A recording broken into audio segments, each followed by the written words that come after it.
নমস্কার, শুরু করছি ছকভাঙা ছটা আপনাদের সঙ্গে। আমি পাপিয়া। কবি সুভাষ মুখোপাধ্যায় লিখেছিলেন, আমরা যেন বাংলাদেশের চোখের দুটি তারা, মাঝখানে নাক উঁচিয়ে আছে থাকুক গে পাহারা।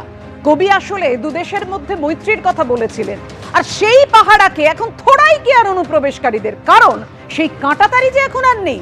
আর তাই যে কেউই বাংলার মাটি ব্যবহার করে বাংলাদেশ এবং পাকিস্তানে যাওয়ার ছক কষে, একেবারে বাংলাদেশের মাটি ব্যবহার করে আবিদুর মহসিনরা ভারতে ঢুকে এদেশের পাসপোর্ট বানিয়ে ফেলে। আবার যে কেউই রাজ্যে ঘাঁটি গেড়ে অনুমোদন ছাড়াই তৈরি করে ফেলে মাদ্রাসা। রমরমিয়ে চলে প্রশিক্ষণ, নাকি মাদ্রাসার আড়ালে চলে মগজধোলাই, নাশকতা না অস্ত্র পাচার? কেন বাংলায় আসে ক্যানিং থেকে ধৃত জাভেদ? কাসাবের ধাঁচে কি জাভেদকেও ট্রেনিং দিয়েছিল লস্করে তৈবা? উত্তর খুঁজছে গোয়েন্দারা। এই সমস্ত বিষয় নিয়ে আমরা আলোচনা করব, তাই শুরুতেই বিষয়। হাফিজ সাইদের ছেলে তালহারের সঙ্গে বৈঠক করে ক্যানিং এ ধৃত কাশ্মীরি জঙ্গি জাভেদ, যে তালহারের সঙ্গে বৈঠক করেছিল এবং সেইকে নির্দেশ দিয়েছিল এই বাংলায় আসতে।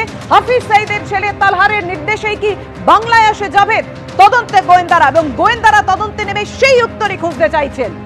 অসম এসটিএফ এর অপারেশন প্রঘাত, জালে আরো এক জঙ্গি, অর্থাৎ বুঝতেই পারছেন আগে যে 8 জনকে গ্রেফতার করেছিল, পরে আরো 2, তারপর আরো 1।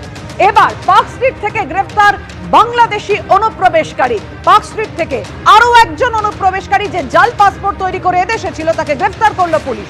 পাসপোর্ট জালিয়াতি কাণ্ডে ফের বিচারকের প্রশ্নের মুখে ভেরিফিকেশন। কিভাবে পুলিশ ভেরিফিকেশন করছে? ভেরিফিকেশন হচ্ছে না প্রপারলি, সেই কারণেই কি ঢুকে পড়ছে এদেশে অনুপ্রবেশকারী না? সব থেকে বড় প্রশ্ন এটাই, এবং তাই নিয়ে প্রশ্ন তুলেছেন মাননীয় বিচারক। কিন্তু শুরুতেই নজর রাখবো যেদিকে, যে বাংলায় পরপর জলে জঙ্গি, কিন্তু জঙ্গিরা এই বাংলায় এ দেশে ঢুকছে কি করে? উদ্বেগ বাড়াচ্ছে কাঁটাতারহীন সীমান্ত। ভারত বাংলাদেশ সীমান্তের 963 কিলোমিটার এলাকাতে কাঁটাতারই নেই। মুর্শিদাবাদের জলঙ্গির ভারত বাংলাদেশ সীমান্তে এবিপি আনন্দ পৌঁছে গিয়েছিল। 2217 কিলোমিটারের মধ্যে সীমান্তের 963 কিলোমিটার এলাকায় একেবারে খোলা রয়েছে। কাঁটাতার বিহীন সীমান্ত দিয়েই একের পর এক অনুপ্রবেশ, এমনই অনুমান করছেন গোয়েন্দারা। মুর্শিদাবাদে ভারত বাংলাদেশের প্রায় 96 কিলোমিটার সীমান্ত রয়েছে। অধিকাংশ জায়গাতেই কোনো কাঁটাতারের বেড়া নেই। জলঙ্গি, রানীনগর, ভগবানগোলায় সীমান্তের বিস্তীর্ণ এলাকা কাঁটাতারহীন। উল্টো দিকেই বাংলাদেশ, যে কেউ যখন তখন চলে আসতে পারে ভারত বাংলাদেশ সীমান্ত এলাকায়, তাই উদ্বেগ বাড়ছে।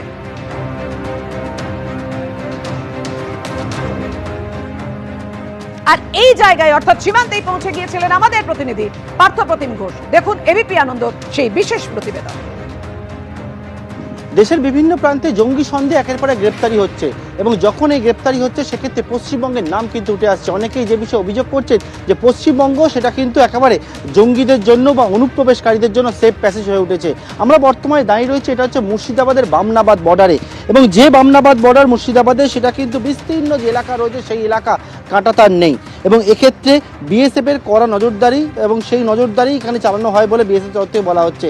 যেমন বিভিন্ন জায়গায় দেখা যাচ্ছে সেখানে সিসি ক্যামেরা লাগানো রয়েছে, সেই সিসি ক্যামেরার মাধ্যমে নজরদারি, এবং বর্ডার এলাকায় বিএসএফ তারা কিন্তু টহলদারি দিয়ে এই নজরদারি চালায়। তবে অনেকেই যে বিষয়ে অভিযোগ করছে, এখানকার বাসিন্দারা যে কথাটি বলছে সেটা হচ্ছে যে এক হচ্ছে শীতের সময় ঘন কুয়াশা থাকে, তার ফলে এখানে যেহেতু কাঁটাতার নেই, সেক্ষেত্রে কিন্তু অনুপ্রবেশ এবং জঙ্গি অনুপ্রবেশের ক্ষেত্রেও অনেকটা সুবিধা হয়ে উঠছে এই সমস্ত জায়গাগুলো, যে জায়গা কাঁটাতারবিহীন অবস্থায় পড়ে রয়েছে বিভিন্ন প্রান্তের মধ্যে। এইটা হচ্ছে একটা অন্যতম জায়গা, মুর্শিদাবাদের বামনাবাদ বর্ডার। ক্যামেরায় সন্দীপ পালের সঙ্গে পার্থপ্রতিম ঘোষ, এবিপি আনন্দ, মুর্শিদাবাদ।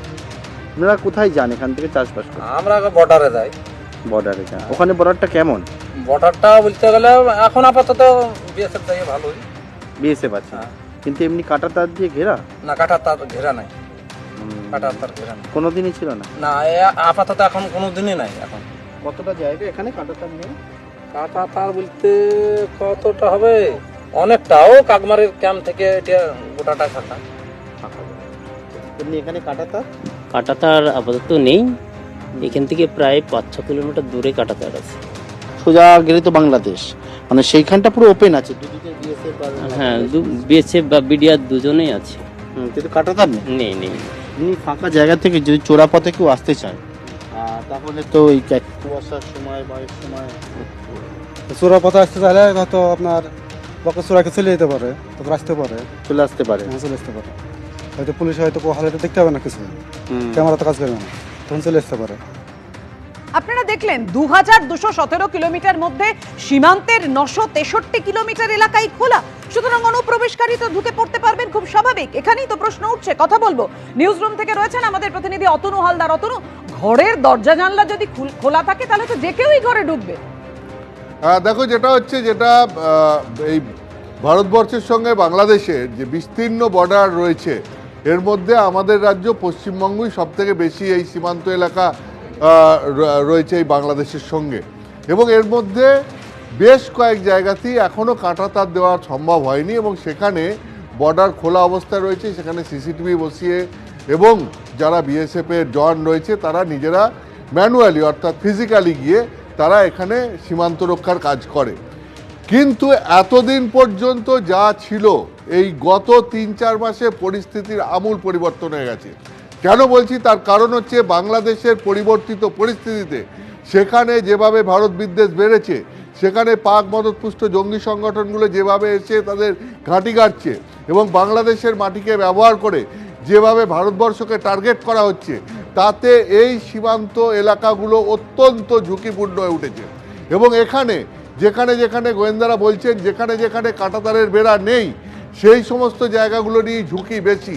তার কারণ কি, এখন বাংলাদেশের সীমান্ত এলাকাকে ব্যবহার করে এই পারে চলে আসাটা অনেক সহজ, যেখানে কাঁটাতার নেই সেই জায়গা দিয়ে।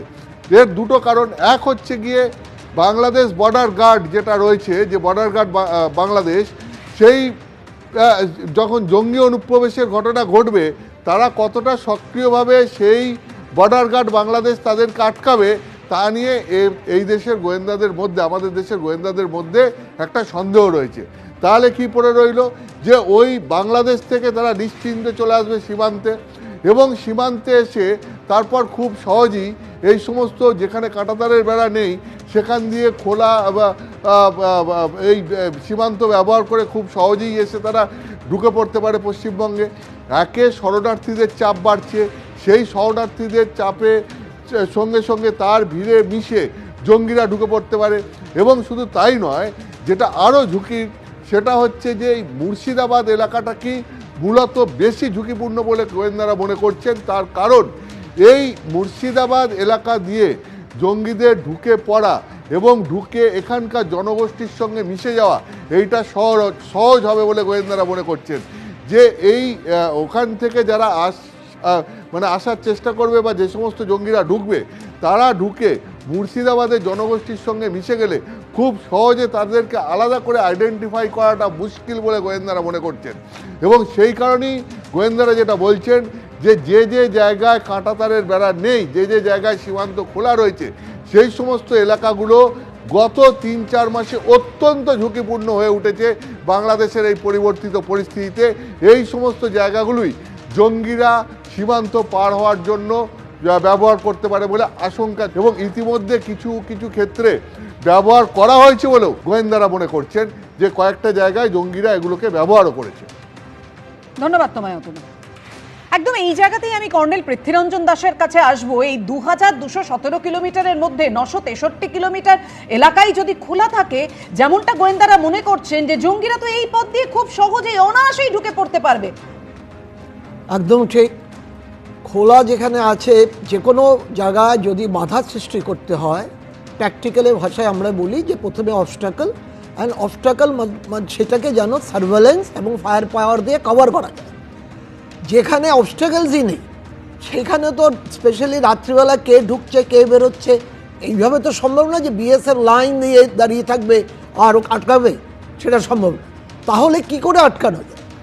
আটকানো হচ্ছে যারা ঢুকছে তাদের মধ্যে যদি ভয় থাকে যে আমরা যে কোনো সময় গুলিবিদ্ধ হতে পারি, বা যে কোনো সময় আমরা ধরা পড়লে আমাদের চরম শাস্তি হতে পারে, আর আমরা যদি ভিতরে ঢুকিয়ে গিয়ে কোথাও আশ্রয়ও নেই, সেখানে রাজ্যের পুলিশ যে আছে তারা এসে আমাদের ধরে নিয়ে চলে যায়। এই ভয়টা যতক্ষণ তৈরি না হচ্ছে, তারা অবাধে ঢুকবে। কারণ বিএসএফ যদি শুধু কি ভয়, নাকি এই যে বিস্তীর্ণ এলাকা কাঁটাতারহীন, সেখানে প্রপার এই নজরদারিটা প্রয়োজন রয়েছে, কাঁটাতারটা প্রয়োজন রয়েছে? অবশ্যই প্রয়োজন। এরকম প্লেন এলাকা আপনারা যদি সাংবাদিক পাঠান, পাঞ্জাবে গিয়ে দেখুন, ওখানে ফেন্সিং শুধু নেই, কন্টিনিউয়াস সার্চ লাইট, ঘোড়ায় চড়ে বিএসএফ ওখানে গার্ড করে, পাঞ্জাব পুলিশ পিছনে গার্ড করে, একবার নিশ্চিত। হ্যাঁ, তার সত্ত্বেও হয়তো একটা দুটো ইনফিল্ট্রেশন হতে পারে, বাট এখানে একটা টোটাল একটা ভয় থাকে যে আমরা ধরা পড়ে যাব। কিন্তু এবং কাশ্মীরেও আমাদের 749 কিলোমিটার লাইন অফ কন্ট্রোল, তার মধ্যে 49 কিলোমিটার আছে যেখানে আমরা কাঁটাতার দিতে পারি না, কারণ ট্যারেন্টটা সেরকম, কিন্তু সেখানে টোটাল সার্ভেলেন্স থাকে।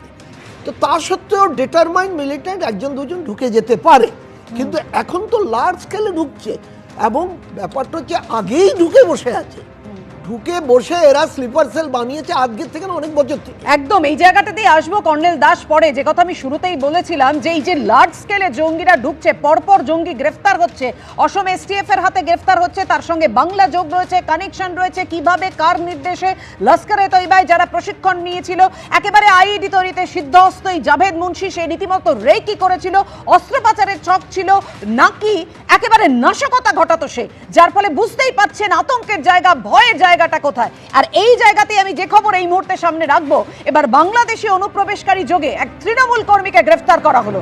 হরিণঘাটায় গ্রেফতার তৃণমূল কর্মী ও তার সাগরেদ। কথা বলবো, আমাদের সঙ্গে রয়েছেন আমাদের প্রতিনিধি সুজিত মণ্ডল। সুজিত, কি খবর রয়েছে? দেখো পাপিয়া, এক বাংলাদেশিকে সরকারি নথি জাল করে দেওয়ার অভিযোগে গ্রেপ্তার করা হয়েছে একজন তৃণমূল কর্মী এবং তার সাগরেদকে, এবং এই ঘটনাটি ঘটেছে নদিয়ার হরিণঘাটা থানার মাধবপুর এলাকার, এবং পুলিশ সূত্রে যেটা জানা যাচ্ছে ধৃত তৃণমূল কর্মীর নাম মৃগাঙ্ক বিশ্বাস এবং তার সাগরেদের নাম সুব্রত দফাদার। এবং যেটা অভিযোগ, হরিণঘাটার মাধবপুর এলাকার এক বাসিন্দা, তিনি হরিণঘাটা থানায় কয়েকদিন আগে অভিযোগ করেন প্রাঞ্জল মণ্ডল নামে এক বাংলাদেশি তার নাম ঠিকানা ব্যবহার করছেন, এমনকি তাকে ওই বাংলাদেশি যুবকের বাবা হিসেবে নথিতে নামটা ব্যবহার করা হয়েছে।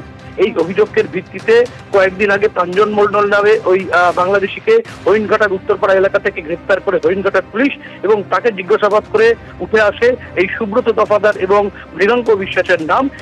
তারপর পুলিশ কিন্তু এই তৃণমূল কর্মী এবং তার সাগরেদকে পুলিশ গ্রেফতার করেছে এবং আজ তাকে কল্যাণী। অর্থাৎ ধৃত তৃণমূল কর্মী মৃগাঙ্ক বিশ্বাস এবং তার সাগরেদ সুব্রত দফাদার, যাদের বিরুদ্ধে অভিযোগ, তারাই বাংলাদেশি অনুপ্রবেশকারীকে এখানে ঢুকিয়ে দিয়েছে সরকারি নথি জাল করে। তো ভয়ঙ্কর অভিযোগ, পরপর জঙ্গি গ্রেফতার, একের পর এক অনুপ্রবেশকারীকে ধরছে পুলিশ। আর সেই জায়গা থেকেই প্রশ্ন উঠছে, জলঙ্গি, রানীনগর, ভগবানগোলা, এই যে সীমান্তের বিস্তীর্ণ এলাকা কাঁটাতারহীন, এটারই কি সুযোগ নিচ্ছে তারা? আমি এখানেই অভ্রর কাছে আসবো। অভ্র, একটা কথা আছে না, চোরকে বলে চুরি কর, গৃহস্থকে বলে সজাগ থাক। তো গৃহস্থ কি করে সজাগ থাকবে যদি কাঁটাতার না থাকে, যদি প্রপার নজরদারি না থাকে? তাহলে কি করে সম্ভব? এটারই তো সুযোগ নিচ্ছে অনুপ্রবেশকারীরা। না, কিছু কিছু জায়গায় কাঁটাতার নেই, এটা সত্যি, এটা আপনারা দেখালেন, কিন্তু নজরদারি নেই এটা সত্যি নয়। আপনারা নিজেরা সিসিটিভি দেখালেন, নজরদারি রয়েছে, বিএসএফও রয়েছে, কিন্তু বিষয়টা হচ্ছে ধরুন কেউ ঢুকে গেল, তারপর কি আমার পলিটিক্যাল উইল, মানে তৃণমূলের পলিটিক্যাল উইল এটা বলে মুর্শিদাবাদের তৃণমূল বিধায়ক তো বলছেন যে এটা মোদি আর অমিত শাহের কাজ, ভোটার কার্ড বানিয়ে দেবো?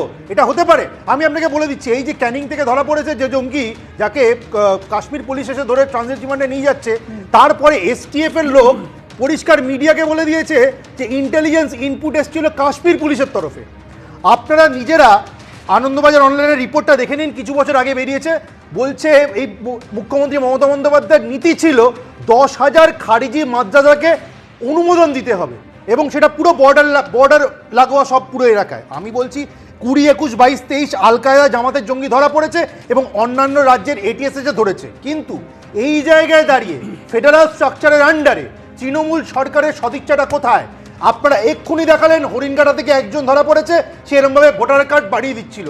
আমি বলছি এটা যদি তৃণমূলের মডেল হয় যে কেউ অনুপ্রবেশ করে ঢুকে গেলে তাকে আমি ধরিয়ে দেবো না, বা ফরেনার্স অ্যাক্ট কাজে লাগাবো না, পুলিশ কিছু করবে না, আমি তাকে ভোটার হিসেবে কাজে লাগাবো। অভ্র, তুমি বলেছো, তোমাকে সুযোগ দিয়েছি, আমি হচ্ছে সীমান্তে ফেন্সিং দেওয়ার কাজ কার? ঢুকছে কি করে? এখানেই তো বলছেন নদীর মাঝখানে ফেন্সিং দেবে, আমি মেনে নিচ্ছি, এটা মোদি নদীর মাঝখানে ফেন্সিং দেবে, এবং ধরুন আমি বলছি ধরুন ঢুকে গেল তাকে আমি ভোটার কার্ড বানিয়ে দেবো, রেশন কার্ড বানিয়ে দেবো, ধরবো না, এটা হতে পারে? দেখুন, আমার মানে মনে পড়ে গেল, মানে এই আলোচনাগুলো জঙ্গি টঙ্গি হচ্ছে সব বাংলাদেশকে কেন্দ্র করেই তো এখন আলোচনা হচ্ছে এবং জঙ্গির উঠছে। কবির কথাই বলতে গেলে, মানে এই পারেতে বসত বাড়ি যতই হোক আমার, ওই পারেতে সর্বসুখ যতই হোক আমার, কইব আমি মনের কথা দুই পারেরই সাথে। ফলে এইরকম রিলেশনশিপ ছিল বাংলাদেশ এবং ভারতবর্ষে। কাঁটাতার টপকে আসা, এই কথাটা আজকের না, বহুদিন আগে। তার মানে কাঁটাতার টপকে লোক আসতে পারে, তারপরে কাঁটাতার দিলেও সেটা সমাধান নয় যতক্ষণ পর্যন্ত পার্মানেন্ট ভোটার কার্ড বানিয়ে দেবেন তাই বলে? আমি বলছি এই যে অভ্রর মতো যারা করে, যারা পার্টিকুলার একটা পলিটিক্যাল পার্টি করে শুধুমাত্র তৃণমূলকে ডিফেন্ড করতে হতো বলে কথা বলে, আমি বলছি এটা পশ্চিমবঙ্গের নয়, নিরাপত্তা রয়েছে দেশের স্বার্থে, একটা সারা দেশের অবশ্যই। নিরাপত্তার আপনারা তাহলে বানিয়ে দিচ্ছেন কেন ভোটার কার্ড? জঙ্গি ধরা পুরো পড়ছে, দেশের নিরাপত্তা ইউপিতে ধরা নিয়ে প্রশ্ন পড়ছে, আসছে। মহারাষ্ট্রে ধরা পড়ছে, আপনারা তাহলে পশ্চিমবঙ্গে কেন ধরা মাথার উপর পড়ছে। ছাতা ধরছেন? একটা জিনিস মানতে হবে, আইন দাঁড়াও, আপনারা পুলিশ চুপ তো করো, আপনাদের please, jurisdiction। please, আমরা আমি একটু বলছি বলতে দাও যেখানে মনীষ যেখানে চট্টোপাধ্যায়। বর্ডার আছে সেখানে অনুপ্রবেশটা একটু বেশি হয়, বা সেখানেও যেখানে বর্ডার এরিয়াগুলোতে ডিস্টার্বেন্স বেশি হয়, এটা মানুন বা না বলুন, এটা হচ্ছে ঠিক। ফলে পশ্চিমবঙ্গে, ত্রিপুরা, আসাম যেখানে আছে, এবং আসামেও হিমন্ত বিশ্ব শর্মা বলেছে, আপনি মনে রাখবেন যে সব আরে আসাম পুলিশের ইনপুটে তো ধরা পড়লো। আপনাদের intelligence কি করছে? ক্যানিং এ ধৃত জঙ্গি জাভেদ মুন্সি সম্পর্কে চাঞ্চল্যকর তথ্য। মুম্বাই হামলার মূল চক্রী হাফিজ সাইদের ছেলের সঙ্গে বৈঠক করে এই জাভেদ মুন্সি। পাক অধিকৃত কাশ্মীরের মুজফ্ফরবাদে তালহা সাইদের সঙ্গে জাভেদ মুন্সি বৈঠক করে, অর্থাৎ বুঝতেই পারছেন আতঙ্কের জায়গাটা। কথা বলবো, আমাদের সঙ্গে রয়েছেন আমাদের প্রতিনিধি ময়ূক ঠাকুর চক্রবর্তী। ময়ূক, পাকিস্তান যোগ এই জাভেদের সঙ্গে আগেই সেটা সামনে এসেছিল, কিন্তু সে কি অস্ত্র পাচারের রুট নেই কি করতে এখানে এসেছিল, না বড় নাশকতার ছক ছিল? এমন কোন তথ্য সামনে আসছে যার মধ্যে এই আতঙ্কের জায়গা, ভয়ের জায়গাটা তৈরি হচ্ছে ময়ূক? দেখো, যে ইনফরমেশন এখনো পর্যন্ত গোয়েন্দাদের হাতে এসেছে সেটা হচ্ছে লাহোরের থেকে 15 কিলোমিটার দূরে মুরিদকে বলে একটি জায়গা রয়েছে, যেখানে লস্কর-ই তৈবার হেডকোয়ার্টার। এই লস্করের হেডকোয়ার্টার মুরিদকে এই জাভেদ 3 বার গেছিল, এমন তথ্য প্রমাণ পুলিশ আধিকারিকরা, এসটিএফ এর অফিস যারা তদন্তকারী অফিসার তারা পাচ্ছেন। শুধু তাই নয়, এই মুরিদকে যেতে হয় কাশ্মীরের বারামুলা যে সীমান্ত আছে সেইটা দিয়ে। এবার যেটা তদন্তকারীরা দেখছেন যে কোন সীমান্ত ব্যবহার করে মুরিদকে গেছিল 3 বার, এবং সেই সময়গুলো কোন কোন সময়ের ইন্টারভ্যালে। এবার 2 নম্বর যেটা হচ্ছে যে সেটা লস্কর-ই তৈবার কমান্ডার ইন চিফ হাফিজ সাইদ, তার ছেলে তালহা সাইদ, সে পাকিস্তান অকুপায়েড কাশ্মীরের মুজফ্ফরবাদ বলে একটি জায়গা রয়েছে, যেখানে এই তালহা শেখ কন্ট্রোল করে লস্কর-ই তৈবাকে, মিলিটেন্ট উইংকে। আর এই জাভেদ মুন্সি তালহা শেখের সঙ্গেও মিটিং করেছে। এখন যারা তদন্তকারী অফিসার তারা এটাই জানার চেষ্টা করছেন যে এই তারপর যে মুভমেন্টটা জাভেদের হলো, যার জন্য কাশ্মীর পুলিশের ইনপুট এসে ধরা পড়লো ক্যানিং থেকে, এই রুটটা সে কেন ব্যবহার করছিল, বাংলাদেশ যাওয়ার, বাংলাদেশের অন্তর্বর্তী সরকারের আমলে কি পরিস্থিতি হলো বা কি নাশকতার ছক ছিল, সেটাই এখন তদন্তকারীদের কাছে সবচেয়ে বড় চ্যালেঞ্জ। ধন্যবাদ তোমায়। আমি এখানে কর্নেল দাসের কাছে আসবো। কর্নেল দাস, 26/11 হামলার আগে পাকিস্তানের যে জায়গায় আজমাল কাসাবের ট্রেনিং হয়েছিল সেই জায়গায় 3 বার গিয়েছিল এই জাভেদ মুন্সি, এবং 26/11 হামলার যে মূল চক্রী কুখ্যাত সেই জঙ্গি, পাক জঙ্গি হাফিজ সৈয়দ, তার ছেলের সঙ্গে পরপর বৈঠক। অর্থাৎ ভয়ের জায়গা, আতঙ্কের জায়গা তো এটাই, যে নাশকতার ছক ছিল কিনা গোয়েন্দারা অনুমান করছেন। আমি বলছি, গোয়েন্দাদের কাছে কোনো খবর ছিল না এই বাংলায় সে এতবার ধরে যাতায়াত করলো?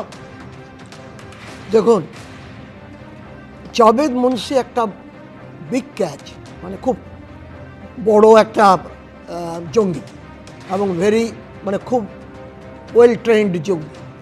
সে বিদেশে ট্রেনিং নিয়েছে, সে পাকিস্তানে কয়েকবার গেছে, নেপালে ব্যবসায়ী সে যে কয়েক বছর ছিল, তারপরে এখানে আসা যাওয়া করত। প্রশ্নটা হলো, এইখানে যে অনেকে এসে ঘুরে গেছে। আমি একটা এক্সাম্পল দিচ্ছি, মুজিবের হত্যাকারী ক্যাপ্টেন জামেদ, ও যখন মিরপুরে ধরা পড়লো, ইন্টারোগেশনে ধরা পড়লো, যে ওকে বিচারে যখন নিয়ে গেল, তখন ও 23 বছর এই আমাদের পার্ক স্ট্রিট এলাকার মধ্যে ছিল, তো সেইখানে ঘর সংসার ছিল। তারপরে ও গিয়েছিল মিরপুরে, সেখানে ধরা পড়লো। তো এইখানে সেরকমভাবে কোনো চেকিং হয় না। যে কেউ আসলে কি করবে, পুলিশকেও যদি সেই টাস্ক না দেওয়া হয়, এসটিএফকে যদি সেরকম টাস্ক না দেওয়া হয়, তাহলে তারা সেখানে গিয়ে আগ বাড়িয়ে করবে না। এখন যেই কথাটা হলো, ক্যানিংয়ে কেন ওকে ধরা পড়লো? ক্যানিং থেকে সুন্দরবনের রাস্তাটা অনেক কাছে, এবং ওখান থেকে আপনি যদি সুন্দরবনে কোনো দিন রাত্রের দিকে কখনো ঘোরেন, আমার সেই অভিজ্ঞতা আছে, আমি দেখেছি, এত সরু সরু গলি কারি রয়েছে যে অনলি যারা চেনে সে বুঝতে পারবে কোন দিক দিয়ে শর্টে ওরা চলে যাবে বাংলাদেশে। এবং বাংলাদেশেও আমার অভিজ্ঞতাতে আমার যেটা মনে হয়, আমার যেটা অ্যানালাইসিস, যে ওখানেও এমন কিছু জায়গা খুঁজছিল যেখানে বাইরের থেকে ওর কাছে এক্সপ্লোসিভ আসবে, ছোট ছোট নৌকাতে করে ওগুলিকে ডিস্ট্রিবিউট করে দেবে আর বিভিন্ন জায়গায় ওগুলিকে পাঠিয়ে দেবে। এখন প্রশ্নটা হচ্ছে, এখন পর্যন্ত যেটা রিপোর্ট আছে যে পাকিস্তান শিপে যেসব কন্টেইনার আসছে যেগুলি আনছে সেটা তো জানা যাচ্ছে না এখনো পর্যন্ত। মানে এত এক্সপ্লোসিভ এসে গেছে যে একদম বিস্ফোরকের সাথে অস্ত্র এসছে এবং 2022 সালের 8ই এপ্রিল তালহা সাঈদকে জঙ্গি ঘোষণা করে ভারত। আমি এখানেই কোস্তাবের কাছে আসবো। আমরা জানি না এই তালহা সাঈদের সঙ্গেই তো এই জাভেদ বৈঠক করেছিল, সেখানে তাকে কি কি নির্দেশ দেওয়া হয়েছিল? কোনো বড়সড় নির্দেশ ছিল কি? কোনো আরো বড় নেতা কি জাভেদ? দেশের নিরাপত্তার ঊর্ধ্বে কিছু নয়, মানে কোনো কিছু দেশের নিরাপত্তার ঊর্ধ্বে থাকতে পারে না। ফরমোস্ট কাজ হচ্ছে দেশের নিরাপত্তা, এবং সেক্ষেত্রে রাজ্য সরকারকে, কেন্দ্র সরকারকে ভুলে যেতে হবে যে এটা বিজেপির কেন্দ্রের সরকার, এটা তৃণমূলের সরকার। এটা প্রথম যদি না ভুলতে পারি, দেশের নেতা হচ্ছেন শপথ নিয়ে যে সবার জন্য কাজ করব, বিধায়ক হয়ে গেলে, এমপি হয়ে গেলে, প্রধানমন্ত্রী হয়ে গেলে দেশের মানুষের, সব মানুষের প্রধানমন্ত্রী। এইটাতে গোড়ায় গলদ হচ্ছে বলে আমার খানিকটা মনে হচ্ছে। এখানে ঝগড়াঝাটি দেখি আমরা, এখানে ঝগড়াঝাটি হচ্ছিল, কে তুই বেরাল না মুই বেরাল, বিএসএফ দোষী, এ বলছে ভোটার কার্ড করে দেয়। ঘটনাটা দেখুন তো, আছে একটা অভিযোগ এসছে হরিণঘাটায়, প্রাঞ্জল মণ্ডল বলে একজন অভিযোগ করছে যে ভাই আমার নামে একটা কার্ড বেরিয়ে গেছে, আমার নামে কার্ড বেরিয়ে গেছে। কার্ড বের করে দিয়েছে কে? মৃগাঙ্ক বিশ্বাস, সুব্রত দফাদার। তারা কে? তৃণমূল কংগ্রেসের নেতা এবং তৃণমূল কংগ্রেসের নেতার সাগরেদ। তোমরা রিপোর্টে দেখালে এরকম হাজার হাজার ডক্টর হাজরা, হাজার হাজার মৃগাঙ্ক বিশ্বাস, এই ফেলুদা লিখেছিল না, হাজার হাজার ডক্টর হাজরা। এখন মুশকিল হচ্ছে, সমস্যা অন্যখানে পাপিয়া। সমস্যা হচ্ছে যে টাকা দিলে সমস্ত কাজ পশ্চিমবাংলায় হয়ে যায়। টাকা তুমি ভালো করি মাখো তেল, যেই তুমি টাকা দেবে, তৃণমূল কংগ্রেসের পঞ্চায়েতের নেতাকে তুমি টাকা দাও, তৃণমূল কংগ্রেসের কাউন্সিলরকে তুমি টাকা দাও, স্কোয়ার ফিটের টাকা দাও, তোমার সমস্ত ব্যবস্থা হয়ে যাচ্ছে। প্রশ্নটা হচ্ছে যে একটা সরকার রয়েছে, তার মিনিমাম দায়িত্ববোধ যদি না থাকে তাহলে এরকম ধরনের ঘটনা ঘটবে। কি ঘটনা ঘটলো? একটার পর একটা ঘটনা আমি দেখাতে পারি, যে জায়গায় গোটা দেশে, শুধু পশ্চিমবাংলায় নয়, গোটা দেশে বিভিন্ন বিচ্ছিন্নতাবাদী আন্দোলন সামনের দিকে মাথা চাড়া দেয়। দুটো সরকারকেই ভাবতে হবে। দেখবেন নরেন্দ্র মোদীকে কোনো প্রশ্ন বললে আরবান নকশাল বলে দাগিয়ে দেওয়ার চেষ্টা করে। আসলে মানুষের খাদ্য, বস্ত্র, বাসস্থানের, রেশনের গ্যারান্টি যখন না হয়, মানুষের অবস্থা যখন খারাপ হয়, বিদেশি শক্তিগুলো তারা চেষ্টা করে যে টিনেজ এই সমস্ত ছেলেদেরকে বিপথে পরিচালিত করে দেশের বিরুদ্ধে নাশকতা করতে। আর বিএসএফ যদি ভূমিকা না নিতে পারে, আচ্ছা বলুন তো, তৃণমূল কংগ্রেসের বিধায়ক সে যদি সরাসরি জড়িত থাকে, তৃণমূল কংগ্রেসের সর্বোচ্চ নেতা সরাসরি যুক্ত আছে কার সাথে? সতীশ কুমারের সাথে। সতীশ কুমারকে প্রায় ছাড়া পেয়ে গেল গরু পাচারে যুক্ত কে?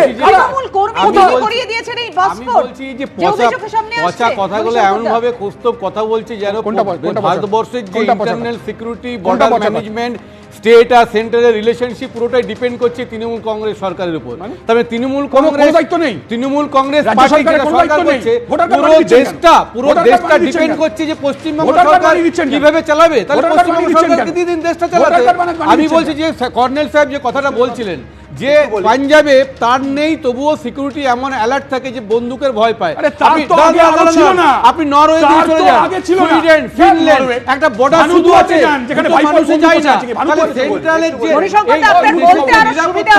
এই যে তৃণমূল কর্মীর বিরুদ্ধে অভিযোগ উঠলো, নথি জাল করিয়ে দিয়েছে, নকল পাসপোর্ট তৈরি করে দিয়েছে, আপনি বলবেন? তার আগে আমি আরো একটি ঘটনা দেখাবো। পার্ক স্ট্রিট থেকে একজন সন্দেহভাজন বাংলাদেশের নাগরিককে গ্রেফতার করেছে পুলিশ। আসলে তারা তো এরকম সুযোগই খোঁজে যে কিভাবে তারা পাসপোর্ট তৈরি করতে পারবে, জাল আধার কার্ড, জাল প্যান কার্ড ব্যবহার করে। ধৃতের কাছ থেকে দেখুন কলকাতার ঠিকানায় থাকা আধার ও প্যান কার্ড পাওয়া গেছে, এবং উৎসবের মরশুমে কেন এই ব্যক্তি নিয়মিত পার্ক স্ট্রিটে যাতায়াত করছিল তা খতিয়ে দেখছেন তদন্তকারীরা। দেখুন, বড়দিন থেকে বর্ষবরণ অবধি কলকাতার সব রাস্তা গিয়ে মেশে পার্ক স্ট্রিটে। উৎসবের মরশুমে সেখানে ভিড় করেন বহু মানুষ। মাত্র 1 মাসের মধ্যে সেই পার্ক স্ট্রিট থেকেই গ্রেফতার হলো 2 সন্দেহভাজন বাংলাদেশের নাগরিক। নভেম্বরের শেষে গ্রেফতার হয়েছিল সেলিম মাতব্বর ওরফে রবি শর্মা, আর শেষ ডিসেম্বরে গ্রেফতার হলো মোহাম্মদ আবিদুর রহমান। অন্যদিকে কলকাতা থেকে প্রায় 150 কিলোমিটার দূরে সীমান্তবর্তী জেলা নদিয়া থেকেও গ্রেফতার করা হয়েছে সন্দেহভাজন বাংলাদেশের 3 নাগরিক সহ 6 জনকে। বাংলাদেশে যখন কট্টরপন্থীদের রমরমা, তারা যখন প্রতিদিন ভারতের বিরুদ্ধে বিষ উগরে দিচ্ছে, সেই পরিস্থিতিতে খাস কলকাতা থেকে সন্দেহভাজন বাংলাদেশিদের গ্রেফতারি উদ্বেগ বাড়াচ্ছে। বৃহস্পতিবার রাতে পার্ক স্ট্রিটের কলিন লেন থেকে মোহাম্মদ আবিদুর রহমান নামে যে সন্দেহভাজন বাংলাদেশের নাগরিককে গ্রেফতার করা হয়েছে, তার কাছ থেকে উদ্ধার হয়েছে ভুয়ো আধার ও প্যান কার্ড। পুলিশ সূত্রে খবর, ধৃতকে জেরা করে জানা গেছে গত 10 বছর ধরে কলকাতায় আসা যাওয়া ছিল তার, অথচ ধৃতের কাছে কোনো বৈধ পাসপোর্ট বা ভিসা পাওয়া যায়নি। শুধু পার্ক স্ট্রিটকে বিচ্ছিন্ন করলে চলবে না, কুচবিহার থেকে কাকদ্বীপ পর্যন্ত অনুপ্রবেশকারীরা ছড়িয়ে আছে। আমরা 80-র দশক থেকে আমাদের সীমিত শক্তি নিয়ে পশ্চিমবঙ্গে বারবার একথা বলে এসেছি, যেটা সাইলেন্ট ডেমোগ্রাফিক ইনভেশন চলেছে, গ্রেটার বেঙ্গল তৈরি করার এবং শরিয়তকে প্রতিষ্ঠা করার একটা আন্তর্জাতিক চক্রে বুঝে না বুঝে অনেক মানুষ সামিল হয়ে যাচ্ছে। দুর্ভাগ্য এটাই, এর বিরুদ্ধে কেউ প্রতিবাদ করছেন না। সুশীল সমাজ বা যারা বিভিন্ন সময় হাতরাস উন্নাও নিয়ে রাস্তায় নেমে পড়েন, তাদের কোনো সময় মোমবাতি নিয়ে খুঁজে পাওয়া যাচ্ছে না। কিন্তু এই ভুয়ো কাগজপত্রের বেশিরভাগটাই পশ্চিমবাংলার কোনো না কোনো জায়গার সূত্র থেকে এসেছে। কোথায় পঞ্চায়েত, কোথায় মিউনিসিপ্যালিটি, কোথায় পুলিশের কি সমস্ত ভেরিফিকেশন, কোনো কারবার নেই। ফলে কার্যত বাংলা জড়িয়ে যাচ্ছে জঙ্গি কার্যকলাপে। এতদিন পর্যন্ত ছিল বাংলাটা সেফ হেভেন, এখন দেখা যাচ্ছে জঙ্গিদের কাগজপত্র তৈরি করে দেওয়া অথবা তাদের হাতে কাগজপত্র পৌঁছে দেওয়া, সেক্ষেত্রেও রাজ্যের সরকারের এবং প্রশাসনের ভূমিকা এটা কিন্তু প্রশ্নের মুখে এসে পড়ছে। 29শে নভেম্বর এই পার্ক স্ট্রিটের একটি গেস্ট হাউস থেকে পাকড়াও করা হয় বাংলাদেশের বাসিন্দা প্রাক্তন বিএনপি নেতা সেলিম মাতব্বরকে। পুলিশ সূত্রে খবর, রবি শর্মা পরিচয়ে তিনি বছরখানেক ধরে কলকাতায় আসা যাওয়া করছিলেন। তার কাছ থেকেও উদ্ধার হয় ভারতীয় পাসপোর্ট ও আধার কার্ড। এবার ফের পার্ক স্ট্রিট থেকে পাকড়াও সন্দেহভাজন বাংলাদেশের নাগরিক। উদ্বেগ বাড়িয়ে তার কাছেও মিলল ভুয়ো পরিচয়পত্র। বিভিন্ন মহলে প্রশ্ন উঠছে, এত ভুয়ো নথি তৈরি হচ্ছে কি করে? বাংলাদেশের মাদারীপুরের বাসিন্দা হলেও সেলিম মাতব্বরের পাসপোর্টে জন্মস্থান লেখা ছিল রাজস্থান, পাসপোর্টে ছিল দিল্লির ঠিকানা, আধার কার্ড বানানো হয়েছিল নদিয়ার ঠিকানায়, আর থাকছিলেন কলকাতায়। অন্যদিকে বৃহস্পতিবার রাতে পার্ক স্ট্রিট থেকে ধৃত সন্দেহভাজনের আধার কার্ডে রয়েছে উত্তর 24 পরগনার ঠিকানা। তবে 2023 সাল থেকে তিনি পাকাপাকিভাবে থাকছিলেন কলকাতার খিদিরপুরে। কিন্তু উৎসবের মরশুমে পার্ক স্ট্রিট থেকে বারবার সন্দেহভাজন বাংলাদেশের নাগরিক গ্রেফতার হচ্ছে কেন? এটা কি নেহাতি কাকতালীয়, নাকি এই গ্রেফতারিগুলোর মধ্যে কোনো যোগসূত্র রয়েছে? গ্রেফতার হওয়ায় সন্দেহভাজন বাংলাদেশিদের কি কোনো ছক ছিল? তা নিয়ে উদ্বেগ বাড়ছে। অন্যদিকে বাংলাদেশি অনুপ্রবেশকারীদের খোঁজে নদিয়ার বিভিন্ন প্রান্তে চলছে তল্লাশি। ধানতলা, হাঁসখালি এবং গাংনাপুর সীমান্ত লাগোয়া একাধিক এলাকায় অভিযান চালিয়ে বৃহস্পতিবার রাতে 3 জন সন্দেহভাজন বাংলাদেশের নাগরিককে গ্রেফতার করেছে রানাঘাট পুলিশ। পাশাপাশি মানব পাচার চক্রের সঙ্গে যুক্ত থাকার অভিযোগে গ্রেফতার করা হয়েছে 3 ভারতীয়কেও। হিন্দোল দে, সুকান্ত মুখোপাধ্যায় ও সুজিত মণ্ডলের রিপোর্ট, এবিপি আনন্দ। একের পর এক জঙ্গি বাংলায় ঢুকে পড়ছে, নিশ্চিন্তে নিরাপদে তারা এই বাংলায় থাকছে, আমার আপনার পাশে। আমরা জানতেও পারছি না যে কাদেরকে আমরা আশ্রয় দিচ্ছি। সন্দেহভাজন বাংলাদেশের নাগরিক সে পর্যন্ত ঢুকে পড়ছে এবং তার কাছে কলকাতায় ঠিকানায় থাকা আধার ও প্যান কার্ড পর্যন্ত উদ্ধার হয়েছে।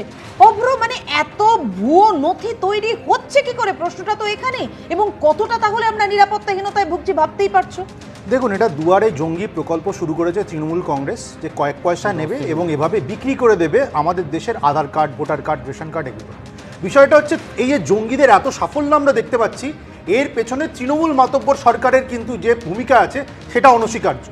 একটা সরকার কতটা অবক্ষয়ের দিকে চলে গেলে, কোনো বিবেকহীন হয়ে গেলে এই জিনিসটা করতে পারে, যে তারা লার্জার কনস্পিরেসিটা ভাবছেও না, দেখছেও না।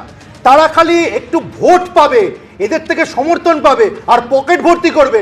এই কারণে আমাদের রাষ্ট্রটাকে এভাবে বিপর্যস্ত করছে। কিন্তু কেন্দ্রের ভুলে গেলে চলবে না দিদি, দিদি ভুলে গেলে চলবে না। এবিটির লিডার জসিমউদ্দিন রহমানি কিন্তু আমাদের রাজ্যের মুখ্যমন্ত্রীকে বলেন আমাদের রাজ্যকে এই রাষ্ট্র থেকে আলাদা করতে। তাহলে ভাবুন এরা কোন জায়গায় নেমে গেছে। এইসব জঙ্গিগুলো অনেকগুলো স্টেট ঘুরে আসছে, অনেকগুলো স্টেট ঘুরে আসছে, তার খবর আমরা মিডিয়া থেকে দেখছি। ধরা পড়ছে, ধরা পড়ছে, তার মানে ইন্টেলিজেন্স ফেলিওরটা, আমি বলছি ইন্টেলিজেন্স ফেলিওরটা শুধু তাহলে পশ্চিমবঙ্গে এতগুলো স্টেটে ঘুরে এলো, তাদের কোনো ইন্টেলিজেন্সের ব্যাপার নেই। আর আমি বলি শ্রমিক ভট্টাচার্য যে কথাটা বললো, উনি তো রাজ্যসভার মেম্বার, শুধুমাত্র পশ্চিমবঙ্গ নিয়ে কথা বলবে, আসাম নিয়ে কথা বলবে না? তাহলে টেররিজম অ্যাক্টটা, সেন্ট্রাল অ্যাক্ট কখন ইমপ্লিমেন্টেশন হবে? তার উপর ইমপ্লিমেন্টেশন হবে শুধুমাত্র পশ্চিমবঙ্গে। আপনি অ্যাক্টের কথা বলছেন, বিচারক প্রশ্ন তুলেছেন গতকালকের পর আজও, যে কেন প্রপারলি নথি ভেরিফিকেশন হয়নি। কৌস্তব, কি আছে, পাসপোর্ট করতে এলে আমাদের পাড়ায় আমার নিজের বাড়িতে পাসপোর্ট ভেরিফিকেশন হচ্ছে, পুলিশ এসে আগে থেকে বুঝতে পারেনি, বলছে 2000 টাকা দিলে হয়ে যাবে। টাকা দিলে, তৃণমূল কংগ্রেসের আমলে এটা সবচেয়ে বড় ব্যাপার, তুমি টাকা দাও সমস্ত ধরনের ব্যবস্থা হয়ে যাবে। দাঁড়ান, প্রধানমন্ত্রী তো হতে গেছিলেন, রোজভ্যালির টাকায় তো গেছিলেন হতে, জাননি? ডেলো বাংলায় মিটিং করেননি, জেলে আছে তো, মমতার পৃষ্ঠপোষক কি নাম বলুন, বলুন কি নাম জেলে ছিল বলুন। আরে ভাই তোমাদের কি ভূমিকা? কি বলছে? টেররিজম নিয়ে কথা বলো না, অনুপ্রবেশ নিয়ে কথা বলো না, বামপন্থী সরকারের আমলে কত অনুপ্রবেশ হয়েছিল সেগুলো বলো না। জানেনই না। আজকে এইগুলো ঘটনাগুলো জানেনই না আপনি। বামপন্থী সরকারের অনেক ব্যাস হয়ে গেল। কাটাতার নিয়ে যে কথা বলছে কুমিরের রচনা, গুরু কুমিরের রচনা চালু করে দিয়েছে। কাটাতার খোলাটা কবে? অগ্র সরকার বলছে ফেলো করি মাখো তেল, কিন্তু যেখানে প্রশ্নটা সুরক্ষার, যেখানে প্রশ্নটা নিরাপত্তার, সেখানে সে রাজ্য সরকার হোক বা কেন্দ্রীয় সরকার, অবশ্যই তাদের সর্বাগ্রে ভূমিকা থাকবে। সেই ভূমিকার কি কোথাও ফাঁক থেকে যাচ্ছে? প্রশ্নটা রইল।